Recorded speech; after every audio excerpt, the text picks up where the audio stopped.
Почитувани, вашето прогласување на победа над пандемијата помина во пораст на нашиот здравствен систем и на нас како држава. Реномирани светски институции ја ставаат Македонија прва на ранг листите по лошо справување со коронавирусот, односно по најголем број на заболени и на починати. Македонија според реномираниот универзитет Џон Хопкинс има катастрофален индекс на смртност во однос на сите своји соседи, но и во однос на најголемиот број држави во светот. Македонија е прва во Европа и по број на новозаразени лица на милион жители со корона. Ова е податок од статистичката веб страница Worldometer.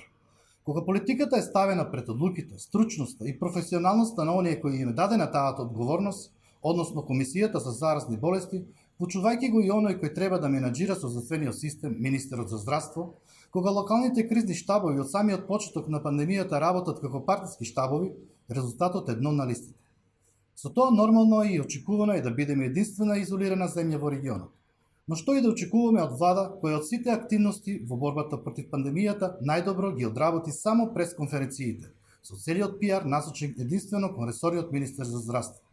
Целата останата работа беше ставена на способността и професионалноста на медицинскиот персонал кој се справуваше како што знае и уме со оваа пандемија.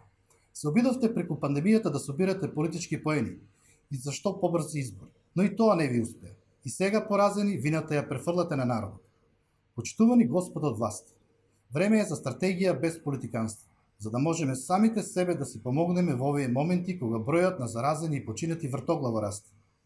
Потребна беше здравствена едукација за граѓаните, но и тоа не подразбира делење флаери за вашата политичка опција или хуманитарни пакети. Очигледно, не ја свативте сериозноста на оваа состојба од која само заеднички можевме да излеземе како победници. И така, наместо интересот на граѓаните и на државата, СДСМ и по цена на живот и по цена на економски колапс брзаа да одат на избори само да го ублажат поразот.